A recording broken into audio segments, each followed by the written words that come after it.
Let's look at what we call health data. Having looked at already what we call uh, health management information system, which was our first lecture. So in this second lecture, we want to look at health data, the different sources of health data, what we use health data for, what forms can we use, and the nature of surveys that we can carry out to collect this health data. Okay, so here we are saying that health data refers to information that is related to all aspects of health, healthcare services, information related to individuals' health-related behaviors and characteristics. So what we saw last time was that health is influenced by a number of factors, uh, from individual characteristics to uh, family characteristics to community characteristics to even national level. The policies, the governance issues all influence health. So when we talk about health data, we are referring to all this data that has aspects that are related to health. So level of education, economic status, mortality, access to safe water, issues to do with the nutrition, malnutrition rates. All these are data that are actually very important to health. Okay, so the other aspect is of course to do with the health services that are available to the population. So with this, we look at what services are being offered, what are the accessibility issues with the services, and then lastly, we also look at are people really seeking for these services, health seeking behavior. We also will look at basically in relation to that, we look at utilization rates. We also look at issues to do with health related behaviors. That is, the people smoking, people taking alcohol, and all those dynamics. They're actually very, very key. So we collect this health data from a number of sources, uh, regardless of whether we are collecting this data from private or public institutions or NGOs. All this data is actually very, very useful. Okay, so we can categorize this data into what we call health services based data sources, or what we call the population based data sources. So let's look at each of these and see what they really mean. So when we talk about health services based sources, we are basically talking about data that is routinely collected when patients come and they interact with the health providers. Okay, so we get that the scale is making a lot of noise, huh?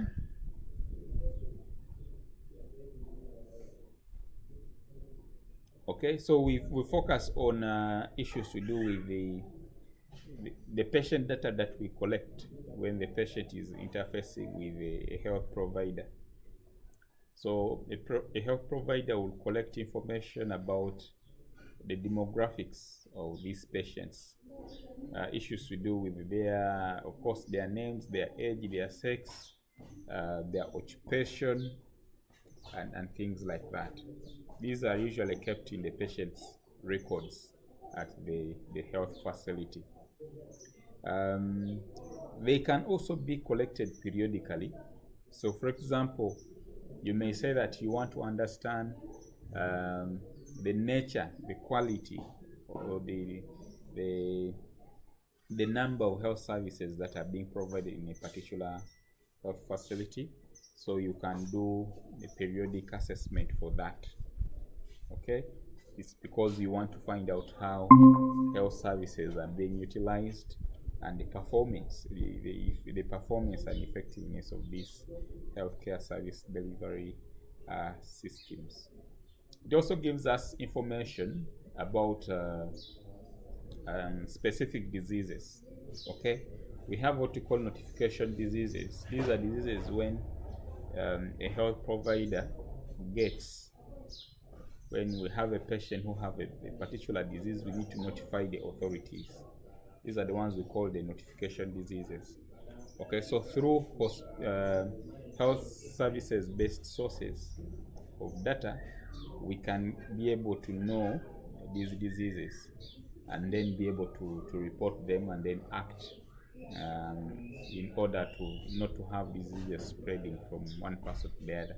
Diseases like measles, for example, that can cause outbreaks need to the authorities need to be notified about them.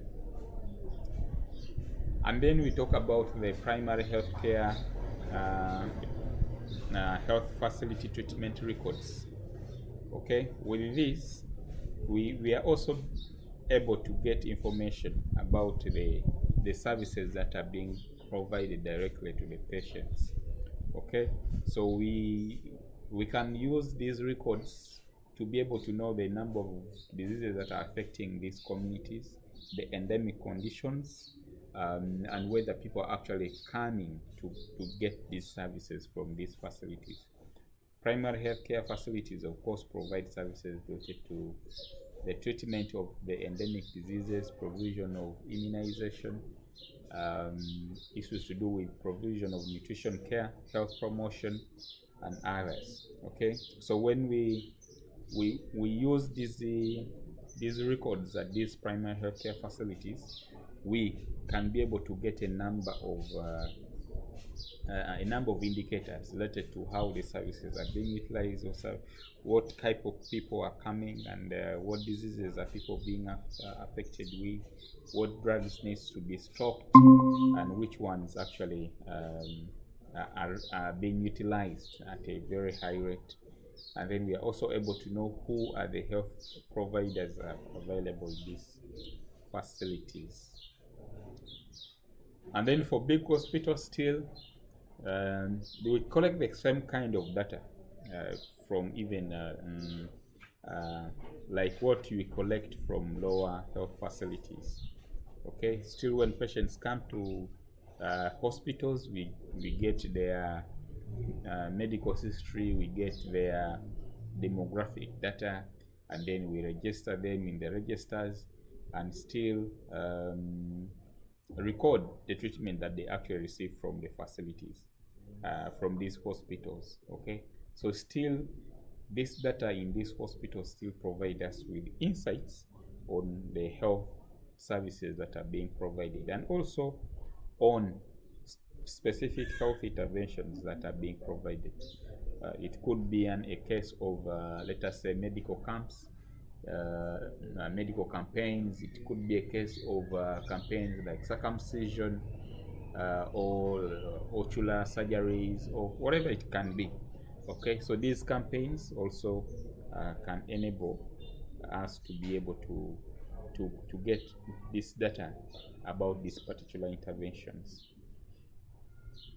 Okay, so we can get a lot of data from these hospitals, ranging from the disease pattern, ranging to the kind of people that visit these facilities, the medications that they receive, issues to do with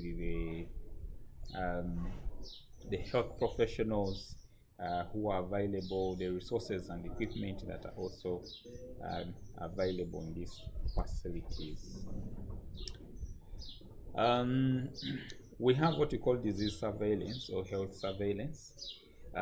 This is actually carried out either routinely or passively. Okay, so we have active and passive health surveillance. So when a clinician is tracking a patient, they are basically collecting data about these patients. And then this is actually epidemiological data. they are collecting this data in the course of doing their routine work. Okay, so that it is actually passive. As they are doing the clerking, they are getting this information. Active surveillance is when you actually have a team of health professionals who go out to collect data about a particular condition, about a particular health facility and things like that. Okay, so surveillance data is very, very vital because it gives us an understanding of the nature of health status of communities and even the national health status at large. So occasionally you will want to interest yourself in knowing the level of health services being provided in health facilities. So you can carry out what you call a health facility assessment, where you really investigate the nature of the health services being provided. In this case, of course, you look at the staffing level, you look at the health services being provided, and the number of maybe also feedback from the patients, things like that. So you can use a number of tools or a number of techniques to collect this data at a particular health facility. You can carry out a survey. You can interview the key stakeholders, qualitative assessments, to get an understanding of the extent of staffing, the nature, the quality, the quantity of health services that are being provided. So hospital health facility assessments give us all this kind of information. Okay, because if you just enter into a health facility, you not really get to know what is happening in that health facility unless you get these data collection tools and carry out systematic data collection to be able to get this information. Okay, so you will use a number of tools to collect this data. A number of forms: community-based summary forms, health facility community outreach forms, national health management information system summary forms, or health facility-based forms. Okay, we also have what we call integrated disease surveillance and response forms. Okay, so we have certain conditions that are of public health importance or interest. Public health professionals are interested in particular diseases because these diseases actually have a lot of public health interest. Okay, so there can be occurrence of vaccine preventable diseases.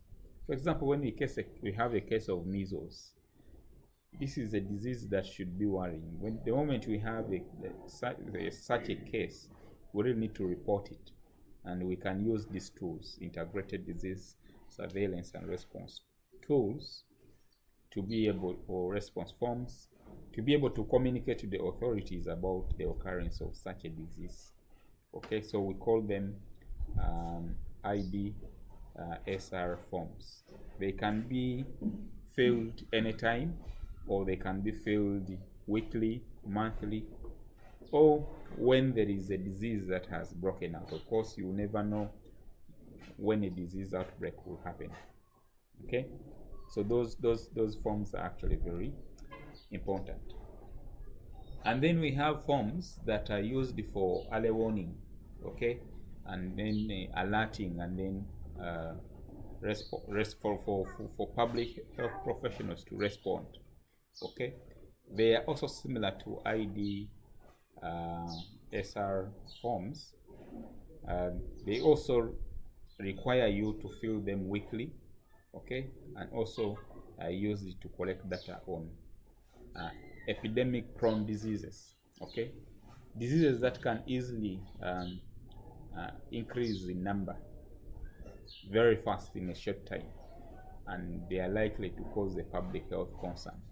Okay, so you can use EWAR forms.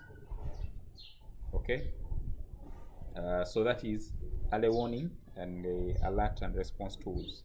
They are very important that you actually utilize them properly.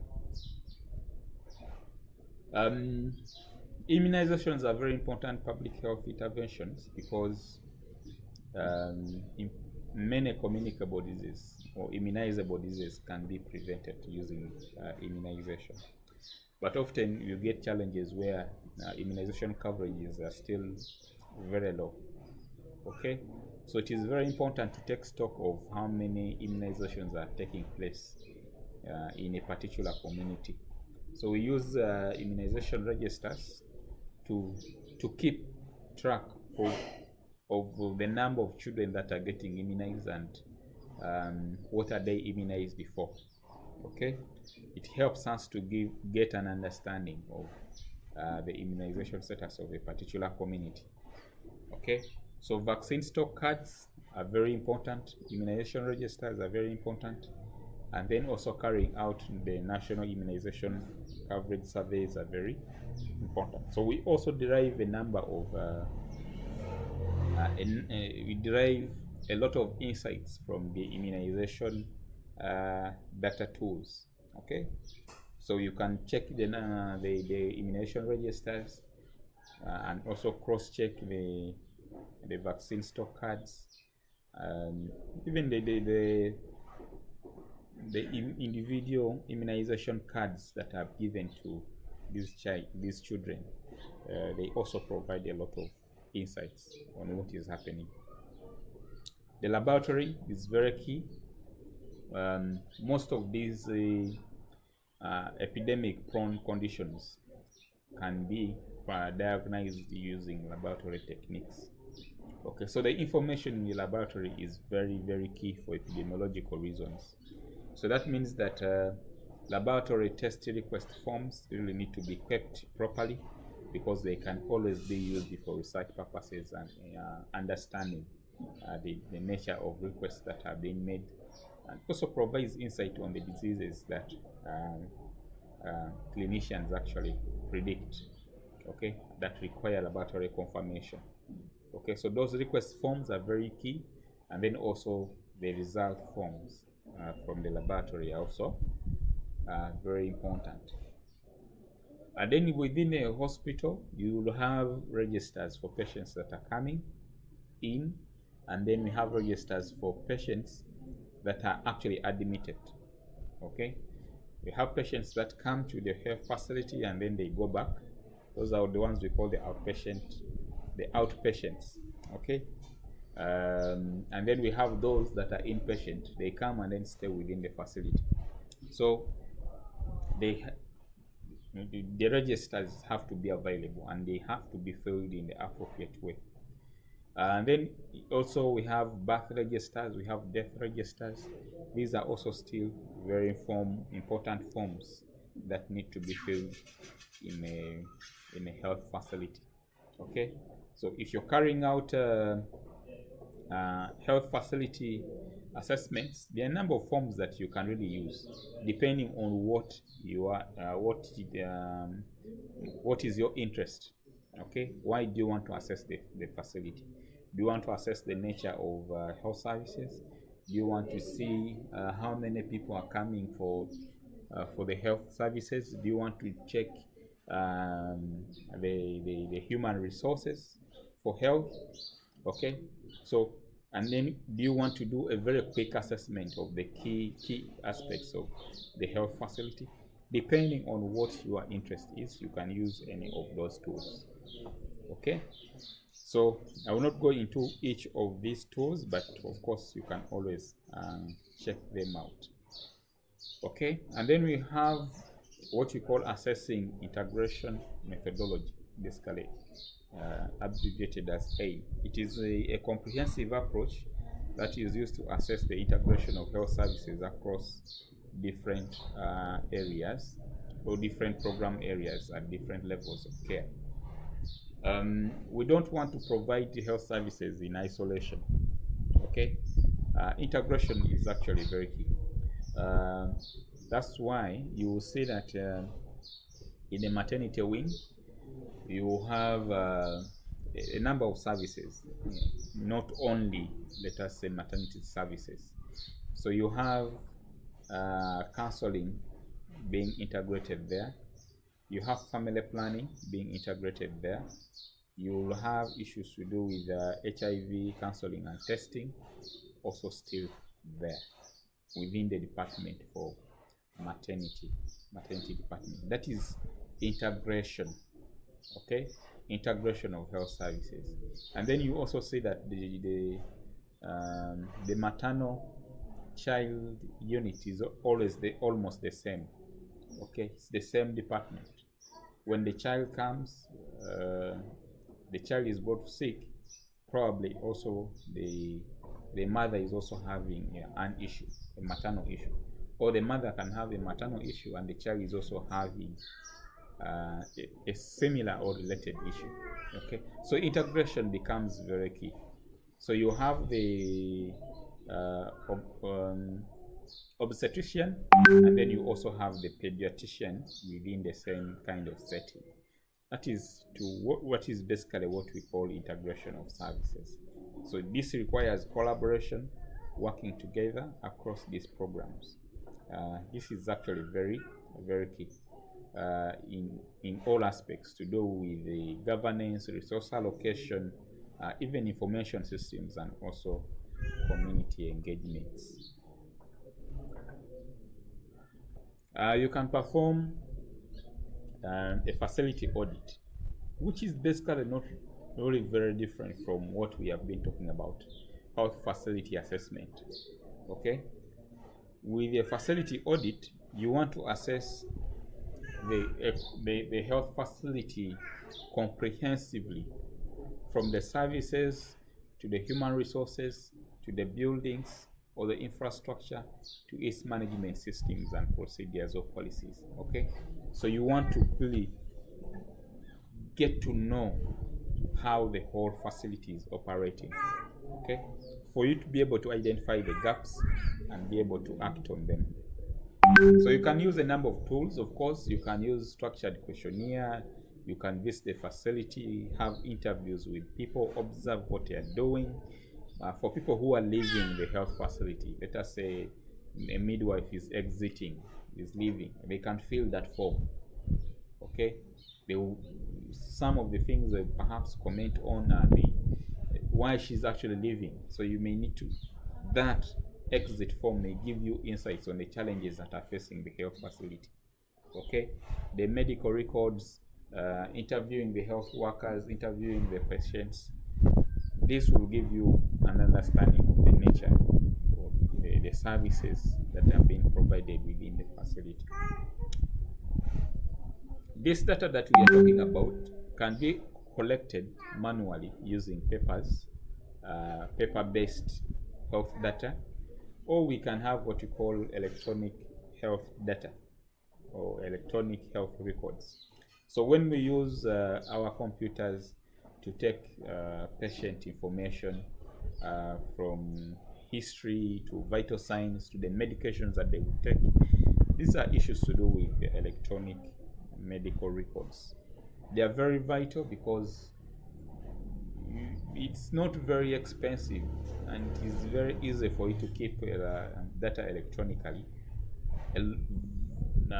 You don't have to have a lot of papers. Okay, a huge heap of papers for patients. Okay, so when you have electronic records, you keep extensive data, and this data can easily be retrieved, and it optimizes. You get, if you want to retrieve a patient's information, you can easily get it. Okay, that makes it very important to have electronic health records. So if a patient moves from one state to the other, for example, they can be able to be the same information can be accessed by another provider as long as that information is electronic. Okay, the patient doesn't need to move with their files. Okay, so that is what electronic health data actually provides. So it allows information sharing. Diagnosis is very easy. You can make follow-up on which treatment was given, and you can also actually interact with the provider who last worked on the patient. All this is possible if you have electronic health records. Okay, so these electronic health records capture information from the demographics, the particulars of the patient, their names, their age, their insurance details, if there is an insurance number, their diagnosis, medical history, any medical procedures or surgeries that have been done. Okay, the laboratory results. Okay, and then some of these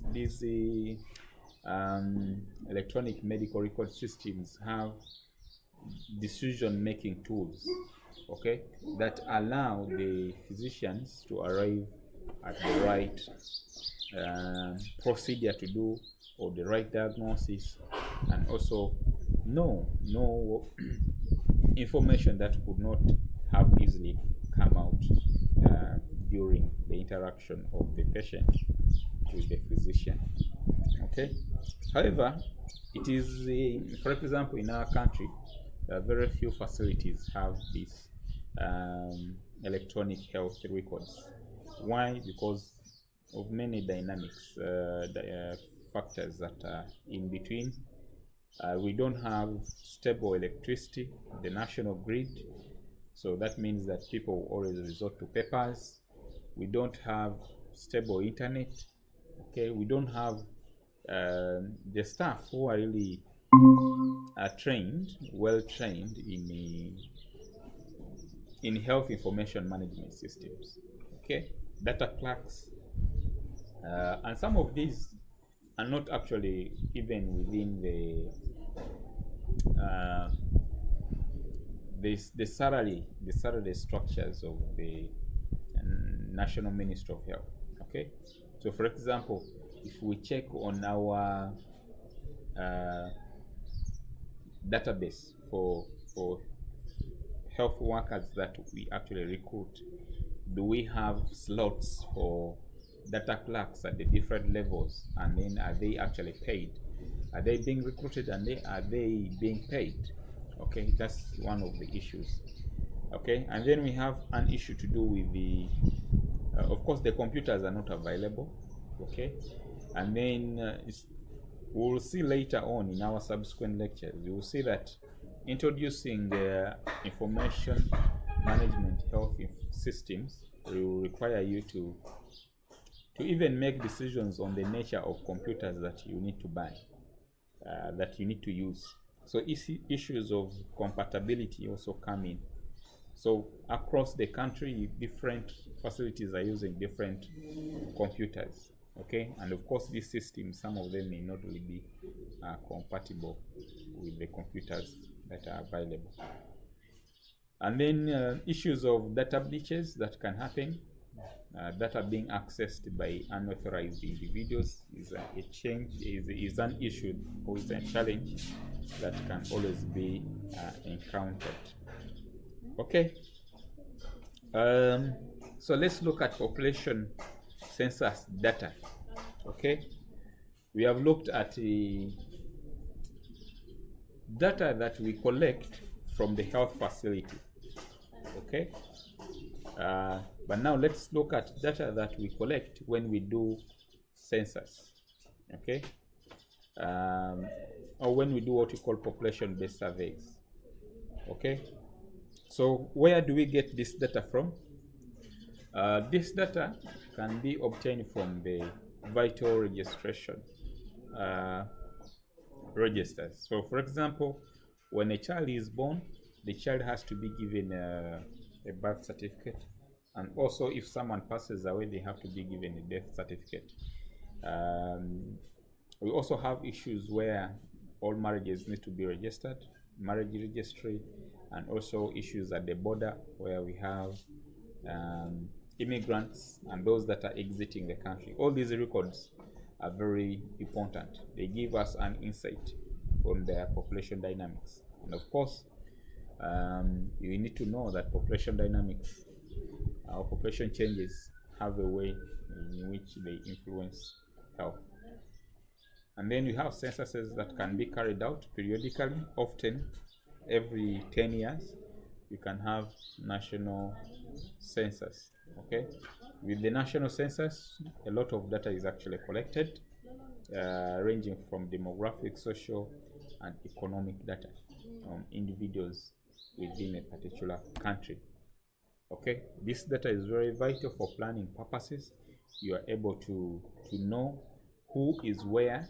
Okay, you're able to know what services are available to them, the housing issues, the social issues, economic issues, and a number of indicators can be collected. Okay, we have already mentioned about the census and then the vital registration, but we also have to note that sometimes surveys have to be done, usually for communities. Okay, so surveys are very, very vital. I think let's look at what we call mortality and disability data. Here, it's actually morbidity, not mortality. Morbidity is when we talk about people who have particular diseases. So with the morbidity, the indices that we actually use are prevalence and also incidence. Those are the two indicators we use for morbidity. They give us an understanding of the number of people who have particular diseases. But when we talk about mortality, we are basically referring to the number of people who are dying either from a particular disease or generally people who are dying. Crude mortality and what we call specific mortality. Okay, specific mortality is when we look at people dying from a particular disease, and then with crude mortality, we are looking at people who are dying. Okay, we are not interested on whether they are dying from a particular disease. We are just interested in all of those who are actually dying. That's crude mortality. So we have what you call age-specific mortality, where our interest is to know the mortality rates in particular age groups, mortality rates in children, mortality rates in adults. Okay, something like that. So this data is very vital. It gives us a measure. It's actually one of the measures that we can use to determine the level of health of a particular community. Okay, so if we talk about measurement of health of a particular community, we can look at morbidity rates as one of those, and then also mortality rates. And these are divided into different indicators that you learn in epidemiology. Okay, so disability data is also very key for planning purposes. You want to know how many people are handicapped, how many people are having particular disabilities, and what can you do to help them. Okay, I think we have really talked a lot. Just want to end here. Any questions?